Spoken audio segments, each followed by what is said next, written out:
Hi everyone, and welcome to this session on what we've learned about mental health and stress during the pandemic. To address this incredibly important question, I'm delighted to welcome Alexis Powell-Howard and Maria Anderson, who are going to share with us their wealth of knowledge and experience. So really looking forward to that. Alexis is Managing Director of Fortis Therapy and Training, a multi-award winning therapeutic and emotional wellbeing service. And she's passionate about therapeutic approaches and how effective they can be to help individuals and organisations and schools, and has a vision to deliver high quality, effective and accessible therapeutic services across the UK. Maria is Group Head of Health, Safety and Wellbeing with Cambridge University Press and Assessment, a chemical engineer, and has worked for many years in various industries, including manufacturing, the chemical industry and construction. She's committed to maintaining a just and safe environment for all, where not only physical health and safety is important, but also where mental health and well-being is a priority. So we're really delighted to welcome you both here to discuss this incredibly important topic. For those that are joining us, please remember your Q&A button and do post questions or points that you wish to share. If we don't get to you during the session, we'll endeavour to get back to you afterwards. Also, we're coming to you from our homes, as you can see, so do bear with us if there's any homely interruptions. From my point of view, that would be dogs barking, so do bear with us and apologies in advance for that. But let's get straight to it. So Alexis, Maria, a hugely challenging topic, mental health and stress, an issue before the pandemic and obviously greatly impacted by it. So thinking back to the start of it all, the beginning last year, when life changed across the world, workspaces changed, what impact has that had from a mental health and wellbeing perspective? If I may start, I think, looking back in December 2019 and the beginning of 2020, I think it was the speed in how the pandemic developed that really started to taking us in a way by surprise. In our organization, we have businesses globally, so we have teams that work in China and others. So for us, it was how quickly we had to react to it, and how quickly we have to support people. So I think the lessons learned is about being prepared and being ready for anything, because life can definitely make a turn. So if I start this, is the beginning, it was kind of like a tsunami coming our way. Yeah, I definitely agree with that. I think the speed of it was massively impactful, and we know the process of change that people go through in order to kind of accept what's happening, but you didn't really have time to accept change before it was already changing again. And I think the lack of certainty from a mental health perspective was really difficult. So people who may already have been struggling suddenly were in a position where there wasn't any certainty at all, and then no one really knew what to do. And that's really scary, isn't it, from a societal perspective, that there wasn't any kind of criteria to follow. There was nothing that actually anybody could actually say for certain. And I think what we saw over the past year was every time there was a new piece of advice or legislation, that we would then see another wave of people struggling. And I think that was just a constant, like the tsunami reference really fits, because it was just one after the other really. And we were just waiting all the time just to see, okay, so how are people going to interpret this change on top of the last change? So it's definitely had that kind of wave after wave impact, I think. And have you seen across the months from that initial, like you said, that's a really good comparison to tsunami, have any best practices come out? I know people talk about, obviously, this dreadful, challenging situation, but then, some positives have come out. Is there anything you can share with us, some best practice, some good approaches come out of it? Do you want to? I'll go. Yeah, go ahead, Alexis. Go ahead. Yeah, I think we've gained quite a lot in terms of practice. Things around our ways of working have changed, having to be more innovative and creative as managers and leaders as well, to, manage people from a distance, and being able to really kind of, promote being a team whilst being very fragmented. And so the practices that we see around, you know, trying to get that cohesion together as a team and bring them together in terms of what we're trying to achieve moving forward and get everyone on the same message, you know, the same kind of approach has been really important. And I think good leaders have been able to do that effectively, not without its challenges for all of us, but, you know, that actually having to be creative and be more in touch with how people are doing and be more deliberate about that.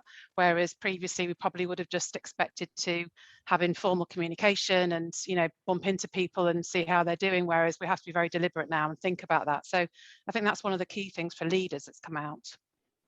Yeah, and if if I have added to this is as well the speed of how we had to make decisions, and I think that really challenged the way people normally are more relaxed about, I suppose, in a way the way committees and the, if you could tell, bureaucracy, that there wasn't none of that. You really had to tackle the issue very quickly and very promptly. We were in a really strong position. We had a very strong well-being agenda, but we had a lot of physical deliveries and we have to turn quite quickly to support people remotely. And I think that was a big challenge. We were lucky we had really good technology support. So a lot of people had access to technology, but I wanted to see how other organizations who didn't have the luxury of having technology readily available, how they really cope. So we managed to turn around quite quickly to support people online. Fitness sessions were online, and our Healthy Mind ambassadors, who are our mental health first aiders, started to reach online. But I think the speed of how we made decisions was important.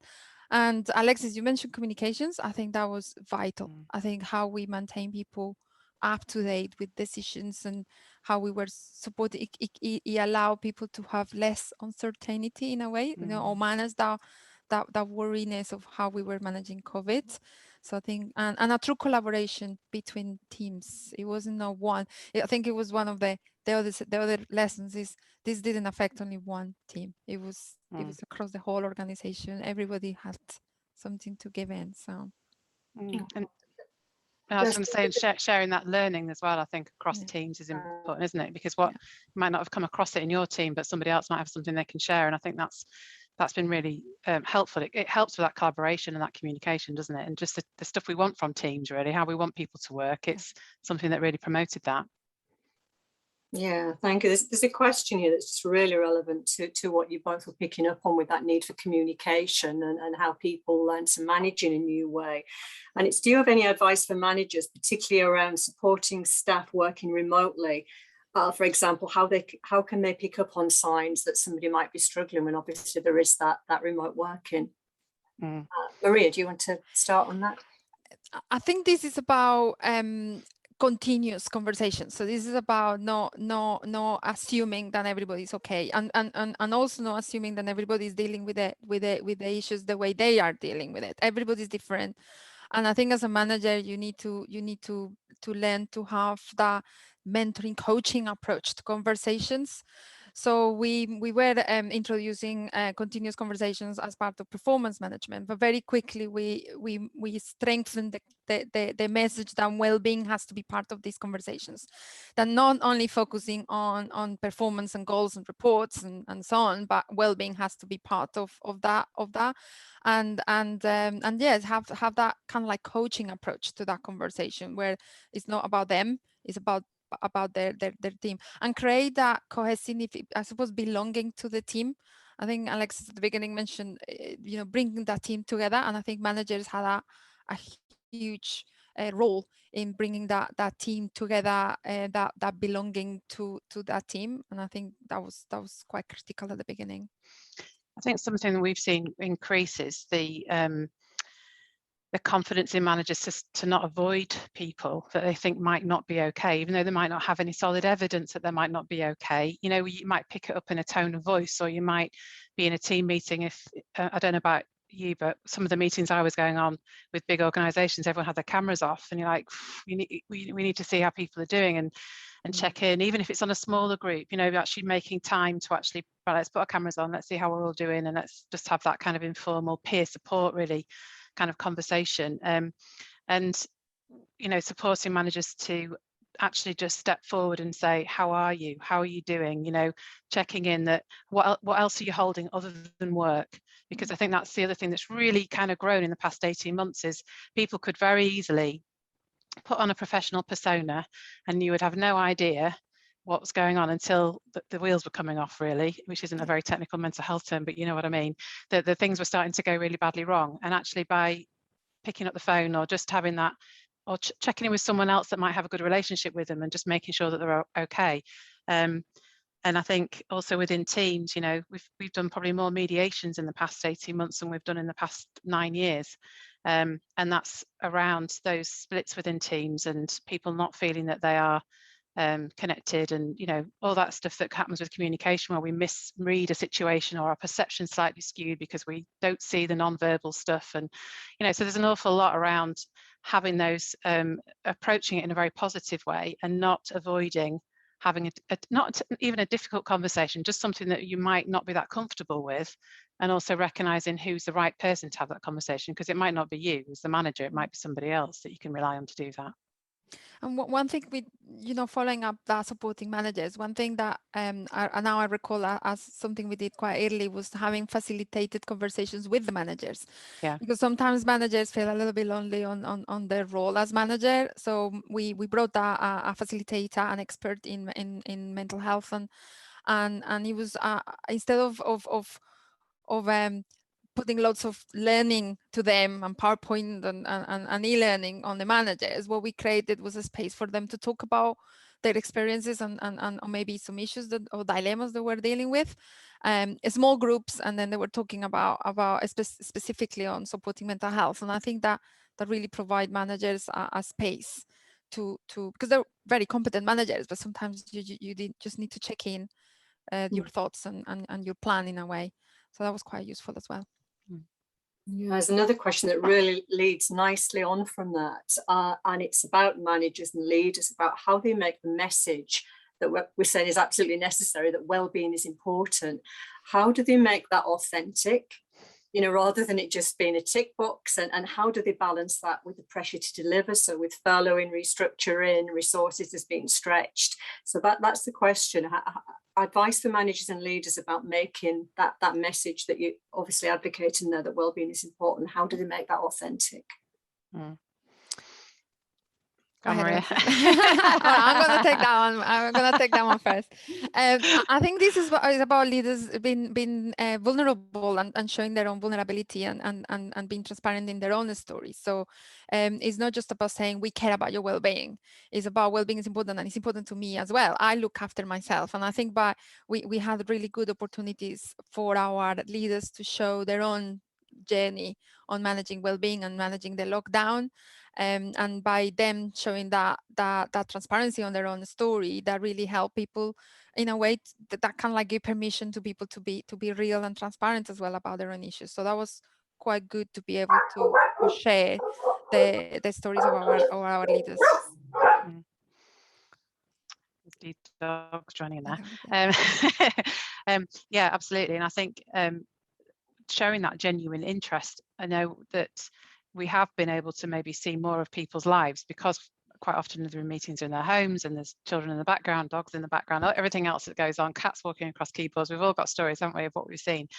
And I think managers, you know, if we've got managers who feel like they've almost got to do a bit of a checklist to make sure that someone's okay, then I think you lose it right from even before you even start, because people can pick up on that. Actually being genuinely interested, and also I think even with difficult decisions, restructures, etc., just being honest about the uncertainty that's about to happen and being able to share as much as possible, I think is really important, because then it's that trust, isn't it, that I'm not going to be, you know, there's nothing underhand happening here, it's just what has to happen as part of the process of having been through what we've been through.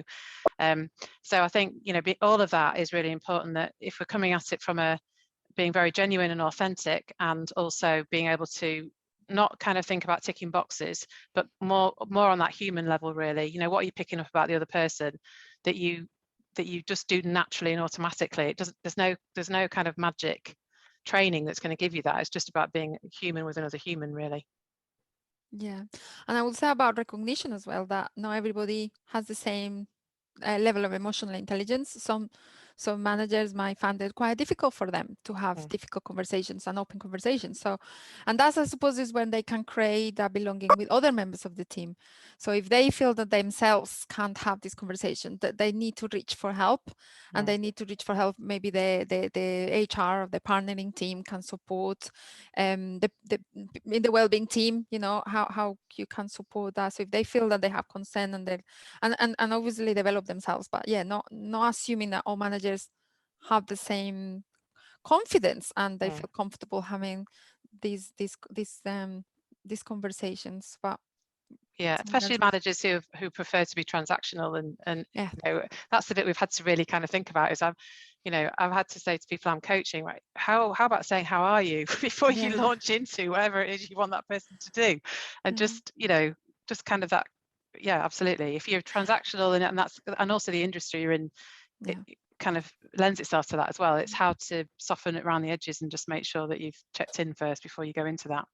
And believe me or not, we have the opposite as well. We have the other extreme, a manager who probably is overly caring and overly step the boundaries as well of manager colleague relationship. So you have to really help managers to manage those conversations within the boundaries of a professional background as well. So, and obviously they might be affected themselves if they see the team, they might their own mental health of their own. So it's about having that balance, and the extremes are always bad to either side. Yeah, absolutely. There's another point around balance. You know, as the pandemic took more and more of us into a working from home situation, that suited some people. Some people have really thrived in that environment, and others have felt, you know, really isolated. But I know people have said even when they've enjoyed working from home, one of the struggles they have is, you know, when do I stop work and start at home? Have you got any thoughts, advice around that struggle? Yeah, I mean, I think I know I had to learn to do it. I'm not someone who's worked from home really. So those first few weeks, I was literally working all the time, and just Fortis was really busy, so it was necessary. But I was then trying to help people who were having that problem with the boundaries. You know, that work is in my house, my colleagues are now in my home, and my children are also being educated in my home, and you know, all this kind of it can be quite overwhelming, I think. And there was different strategies I think can work really well, and I think that's about almost giving your head the space to switch off from one and switch on to the other, which is difficult if literally all you're going to do is log off and walk out of a door or walk into your living space. And you know, we were talking to people about, you know, actually just go for a walk around the block or change your clothes, you know, go from your work clothes into your kind of chill out clothes, if you like, which we were all living and dying in, I think, last year quite successfully. So, you know, anything that means that transition is almost flagged so that you can put it down. And I think the boundaries, which you mentioned a minute ago, Maria, as well, that they become very blurred in lots of ways. And reasserting the boundaries, I think, took time for people to kind of think about where have my boundaries gone and how is that impacting on how I work and how I am in my other roles in the same environment. So I know for me, I was having, you know, children watching to see if I was in meetings, and then as soon as there was a gap, literally took my headphones off, said all be in, and you'd be like, everybody out, and you know, you just kind of trying to train them as well to understand. So, you know, I think that was the saving grace, that we were all, you know, juggling something. Even if we were living on our own, you're juggling something different, but it's still your own personal experience, isn't it? Yeah, I think that's a good experience. Is everybody, I think, raised to the challenge of being kind and have empathy for others. I think in our experience, everybody was really understanding. Oh, you have the cat or the kids, and very, very quickly people start being relaxed around that environment. I think the work-life balance was an issue. I think people start to see that work was available there. So, you know, while the kid is in the bath, I just quickly run. And also, you know, Teams, it become readily available as your means of communications. And now Teams was in your phone as well, not just in your laptop, but in your phone. I think some people did it better than others, and we had to be very strong on messages about advising people, providing guidance on work-life balance, but at the same time allowing for their own autonomy of people to make decisions, because like you said, some people found that maybe that suit them, you know, having a longer break or having a more relaxed morning. That didn't mean that they couldn't work. So understanding the reasons why the hours were extending. But yeah, we experienced the same. People were working more long hours, work was readily available. So why not? There is always something else to do, an email that we had didn't send, and work was there. Yeah, that leads into the next area. So sort of moving forward, last year all these new words were in our vocabulary, like furlough and lockdown, and now we're hearing all the time the new normal. Yeah. Yeah, and people are absolutely, sticking by that we never ever return fully to that pre-pandemic workspace or indeed lifestyle. At NEBOSH as well, we're moving towards, not quite sure what we call it yet, hybrid, agile working. So do you have any tips on introducing that change? I mean, I guess that work-life balance is still within that. But a question here is tips on introducing that change to these new ways of working, but also it's that word balance again. How do you get that balance between individual needs and organisational needs? We obviously, as an organisation, we're going through this same journey of keeping the best of COVID world, the remote world. We know that some people really value the flexibility of starting time or the place of work. So we are introducing a hybrid working principles, but the ways we are doing it is that we're not mandating it. And I think that's the key. As an organization, you shouldn't mandate how you're going to be working. You should trust that you have an autonomous, competent workforce that is able to deliver your strategy. So I think what we're doing is clear principles, and the best is working quite well is the hybrid working is a team's conversations. It's about what works for the team. So it's not just an individual needs, because that is what we call the flexible working. So if you need as an individual flexible working because of your individual needs, we always have had that clear policy that you can have a conversation with your manager. But hybrid working is about what works for your team. What works, what days the team needs to get together. What is the best way for the teams to brainstorm? So hybrid working is a more wider conversation. And when we say team, it's not just manager and colleagues. Is the teams that you have to interact with. Is that expectation? So you have to think outside the box on what you call your team. And it's about conversations. It's about no mandating, or you need to be 2 days a week because it might not be needed. It's about what works and what works for delivering the strategy. And I think that has been well received because it has made people talk about why it works for them. I think what we're seeing is quite a lot of anxiety about returning. So I guess the juggle is between what the individual can do and what the business needs are and what they need to be. And there's always going to be that tension, I think, isn't there? It's great that you're doing it on a kind of wider team interactive basis, so that it's kind of effective. And I think we're seeing an awful lot more around fear of not wanting to let go of what people may feel they've gained in terms of working from home. And almost like if I step back into that routine, then that's it, I'm back in it and there's nothing I can do about it. But also just being anxious around being around people, and some of the things we've been recommending around just go into the building, arrange to go into the building when there's no one around, and really step up each time, meet someone you're familiar with, go and have a look, learn about what the policies and the protocols are, because it is that sense of overwhelm. And I think some people are very sensitive to that, having been overwhelmed for quite a number of months now, just because of what's been going on. So it's getting the juggle between what the person can actually do if there is a mental health need there, with what the business needs them to do. And I think that's quite a difficult conversation to have for some people when you've maybe in a position where actually I can't meet what the business needs are because of how I'm doing personally. So I think that's all based around just the fear of what we've been told to be careful of, really, over the past 18 months. We're finding another issue is not just the office, is the using of public transport as well. A lot of people rely on public transport, and they haven't used public transport so long. That's where they feel they're going to be most exposed. So they're saying, I don't mind going to the office, but it's how I get there. So yeah, definitely, we're doing more or less the same. We've been very cautious in how we open the building. We make the building available very slowly, and we're encouraging now, but we're still very cautious about. The other thing is that global connotation. When you have a big office full of a lot of people, but what happens if it's a smaller office? So we have some smaller offices where the conversation is completely different to the 3,000 people returning to a busy environment. And every country has different way of mandating and the way hierarchies deal with. So we have to be very careful that UK approach or we don't fall into the trap of being a UK approach. It really has that connotation, and that's why you do have to kind of like allow the conversations happening, because every team and every office will have different needs. But yeah, you're right. I think individual perception or worries about COVID are real. And this is another comment that's come in about how we decide how much risk is acceptable.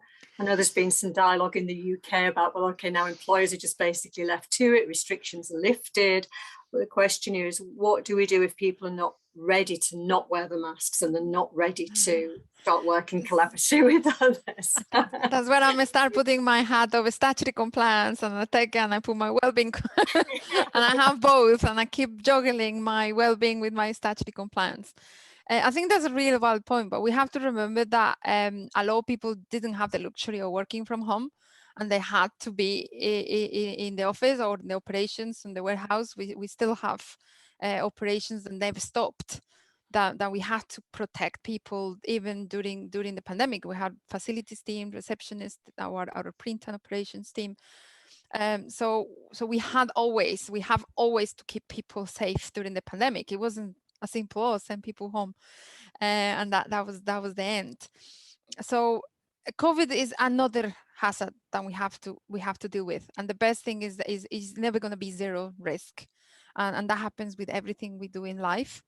But it's about layers of control, and I think people needs to see that everything you do when you are assessing a risk is about putting lots of controls. Then when they're put together, we call it, I mean, the theory of the Swiss cheese theory. When it doesn't matter where they hold, they're always going to be a barrier. So that's the best way when you can consider what is tolerable and what is risk. It's a hierarchy of control. You try to put, but ultimately you do have to deliver your business. You can't just stop operations. So it's about balancing, delivering your business. You know, in our case, our learners have to have their exams. But then how you make sure you balance risk, and people it's about being open and transparent about these assessments. At the Mino, for example, we're heavily talking about ventilation, because that's one of the biggest concerns of people living the safety of their home and coming to the building. So it's about really assessing ventilation and be transparent about the assessment. And risk statutory compliance is all about that, assessing your issues and putting controls in place.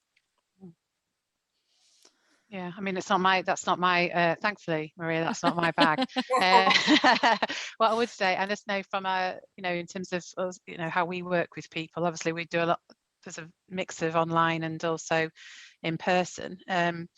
And we went back to seeing people in person last June. So we went back quite quickly, but put everything in place that we could to help people to be safe. But I think what we've found is that as things have changed, as the government's changed their guidelines, is that we've carried on with where we were, because actually in terms of a spectrum of people feeling anxious, I'd rather somebody who isn't anxious has to wear a mask and has to keep their distance in the buildings, in our offices, rather than someone who's very anxious not being able to come into the building because they don't have to wear a mask and there's people in there who aren't. So we've kind of carried on as we are for now, and we'll review as we go through. But I know a lot of businesses that we work in have just basically done exactly what Maria said, and that's just kind of risk assessed and made sure there are lots of elements in place so that people feel as safe as they possibly can. And that's actually all we can do. Life has to carry on, and that's just how it is.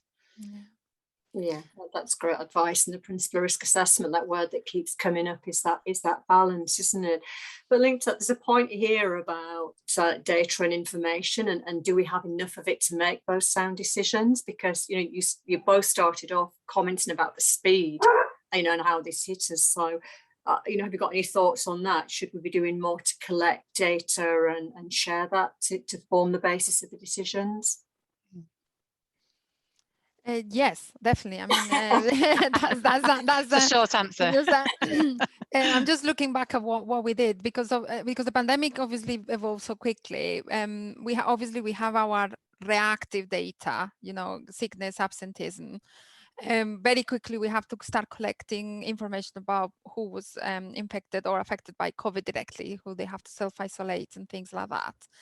But regarding well-being and mental health, we're lucky we do have someone who does our employee experience, and they started very quickly collating information about culture and how people were feeling about how we deal with the pandemic.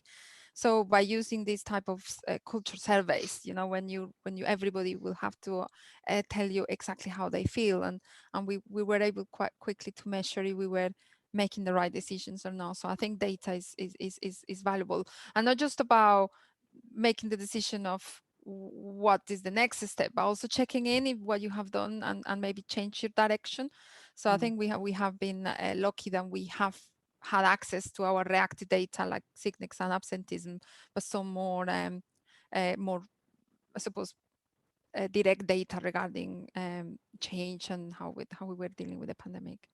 And when we've been involved in doing engagement sessions with teams to find out really if what the business has done, has that what's been good about it, what have they learned from it, and what can be used going forward, because I think that's often something that we keep putting things in place and we keep trying to manage risk in line with what we're told we have to, but actually what's people's experience of that been? And because you have got people who've been there every day throughout everything, and you've got other people who maybe have been furloughed, or others working from home, or some have been doing a kind of agile working. I think it's capturing all of those different views, isn't it? Because everyone has a slightly different experience of what what's already been put in place, and whether it's actually been effective or they've felt safe enough with those assessments. Thank you. One comment that's come out in the health and safety profession is that they've actually felt a lot more valued. One of the positives that has come out of the pandemic is that they've really felt that people have looked to them for advice. Do you feel the same newfound respect is there for health? I'm not going to say I wasn't feeling the respect, because I wasn't. I think health and safety has come out. If I go back, I've been doing health and safety for over 20 years now. Don't guess my age through that value, but yeah, definitely the leadership, I would say, the direct relationship between what we were doing and the decisions and the leadership. So I think health and safety has always been important on the relationship with the workout, with the shop floor, the decisions that managers were doing. But I think what the pandemic did was close the gap between the executive board, the leadership, what conversations were happening at that level, with something quite real that was affecting all areas of their organization, and I think that really closed the gap, and if we move to well-being, even more. But yeah. What I've seen actually quite interestingly is, thank God, wellbeing's actually been put a bit more forefront. We've been waiting for this to become more front and centre for years, and even 5 years ago, having a conversation in an organisation about wellbeing, it was like, how much is it going to cost, and what's the benefit, and is it worth us kind of thinking about this? What I've seen some of the businesses we work in is that the health and safety managers who have been given wellbeing almost with a small W, suddenly in this past 18 months are being expected to be experts in wellbeing, and sometimes don't feel that they have that level of expertise or knowledge, passionate about it and can see the absolute benefits from a health perspective, but don't necessarily know, haven't known enough about it. So in some ways it's been a bit of a baptism of fire over the last 18 months about having to think about well-being which I think is different, you know, in terms of health and safety. You know, kind of bread and butter stuff that people do every day, and then to have the wellbeing kind of quite often bolted onto the side, or maybe not having many resources, maybe not having any you know, people that can help with implementing anything. So that, I think, has been in some ways difficult, but also very helpful to accelerate the focus on wellbeing, because we know that if you invest in people from a wellbeing perspective, if you get it back, you know, tenfold in terms of everything that we see in the numbers in businesses, from the absenteeism and presenteeism, leavism, all of those things. So so yeah, I think it's been almost like it has to be front and center, and hopefully going forward it will remain so. And if I have to add to that, is that it moved from the wellbeing initiatives to a well-being strategy, and I think that for me has been the biggest shift. Well-being, when I started working on well-being 4 years ago, it was very much about the initiatives, the yoga, and what plants, what is fruit. the program, what is the program of webinars. But now we're talking about well-being as what is your well-being strategy, and what how managers are going to manage well-being, how the conversation. So it's definitely that shift in conversation. I think that's what I found it really valuable now. How is it going to be embedded rather than it just being something that's visible? And it's part of your culture and your values. It's not a priority anymore. Well-being is not just a priority, it's something you need to prioritize. It has to be part of your values and your culture. And I think that I see the pandemic accelerating that conversation. Yeah, which is a very, very, very good thing. We're fastly moving towards the end of this session. It's been, you know, fascinating to share, you know, your experience and views. Just to start, to round us up, if you could give employees, you know, 2 or 3 key tips, what would they be to carry forward and start, you know, embedding this culture and way forward? If I start with creating, just to follow up, well-being is part of your culture. So really invest in your well-being strategy. Like Alexis says, not everybody's an expert, so find that expertise. So if you don't have experts in your team, in your HR, but find where that expertise, the same that you will have finance experts or your communications experts, well-being needs that expertise. And engagement. I think engagement with everywhere around your organization. Everybody should be able to influence that strategy and listen. How do you do that? Through wellbeing champions or through, you know, groups, focus groups. So for me, it would be like, find the expertise to create your strategy, really increase engagement, and your management team has to be really skillful about well-being.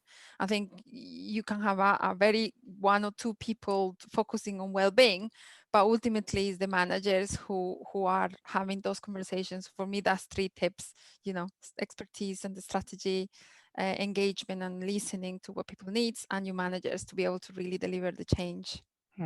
I echo all of those. I think leadership is really key. You know, if you haven't got your leadership team on board, or you've got, I was having a conversation recently that, you know, the directors are changing now, so we've got more chance of getting this on board. And you think, well, actually, if the leadership team aren't on board, it doesn't matter what you do or how much money you invest in it, it won't land, it won't be embedded, and it won't be part of your culture. So, you know, look at where those areas are where there maybe is tension, or there are people who maybe don't fully understand what it is when we talk about well-being, and you know, bring them along with you on that journey rather than it becoming something that becomes a block further down the line. And I think as well, reviewing what have we gained from what's happened. You know, we look a lot at what the complexities are and what the challenges are, but what have we gained by what's happened over the past 18 months, and what can we take from that and move forward and even fine tune it even more so. I think that's everything for me, really. I just think leadership needs to be on board. You need to find those people from a wellbeing perspective who are passionate about wellbeing. You know, there'll be people who maybe don't have any training in anything, but absolutely see the benefit of it right from their very core, and actually bring them along with you, being part of your wellbeing board or your committee or whatever it might be. People who influence the organisation will have really creative ideas that you know, leaders would probably not come up with on their own, because they're the people who are actually on the floor doing, you know, on the ground running. So I think engage and bring people along with you would be one of the main things.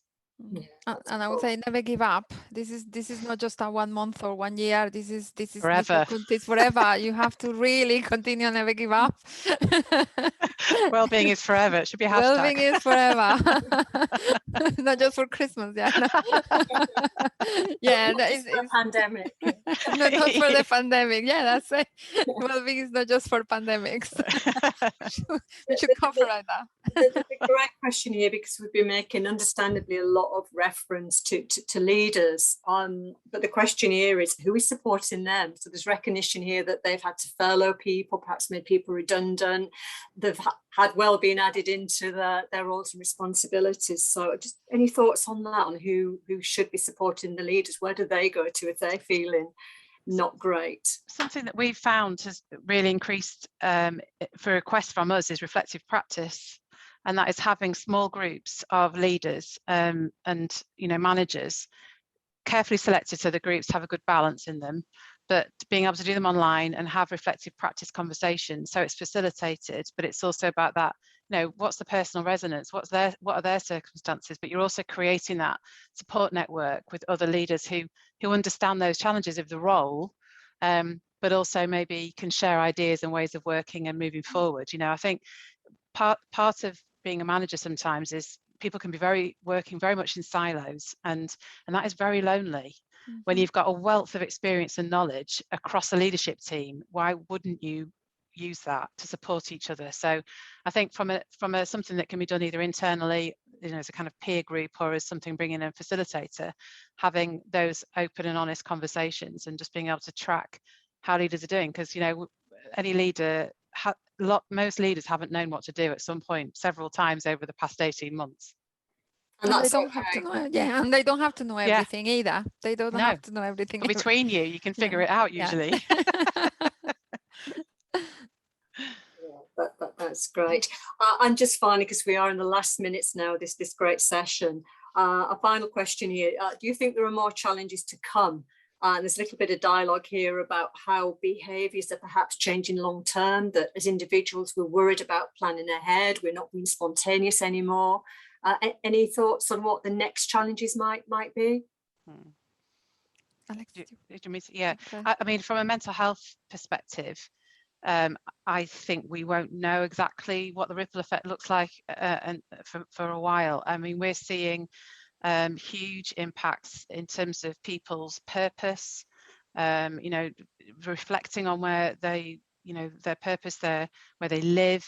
We're seeing, kind of struggles with identity because, maybe been furloughed all this time, and so their role has really, that's who they define themselves as being, and suddenly that's not been there. Or, someone said to me the other day, I'm a workaholic and I've not been working. That's like the worst thing in the world. So, and even for young people, we're seeing, impacts around body dysmorphia, eating difficulties, all sorts of things. So I think the ripple effect, it's very dependent on, I think, ages and stages for people as well. And also we've been left, even the busiest people have been left with more headspace than they usually would do. We would be distracted working, or would be socializing, or whatever we would have been doing. So, and often being left with our own thoughts is more scary than being left with anything else. So I think longer term it'll be interesting to see. On the flip side of that, it might be really also very positive, because people have had a chance to review and reflect and put different things in place, and maybe feel like actually they've made some really good decisions for themselves, and that works really well for them. So I think we'll see both positives and challenges as well. And some final thoughts for us than supporting organizations. For me, is not to rush to what is happening. So I think you need to organically allowing the process to go. What is the settling decision? We're currently asking people that the building is there, is available, how much and when are we going actually actively encourage people to come to the offices is still to be discussing.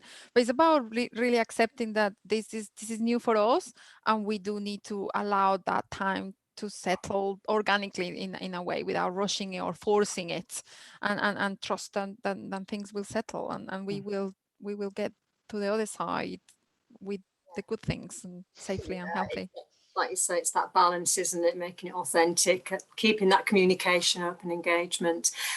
Alexis, Maria, it's been an absolute pleasure. We need another 45 minutes to keep talking and exploring this subject. I am sure that the delegates have got lots of valuable tips there. So it just leaves me to say a huge thank you to you both for your time, for sharing of your expertise, and from all of us to everybody out there, take care and stay safe. Thank you. Thank you very much. Bye.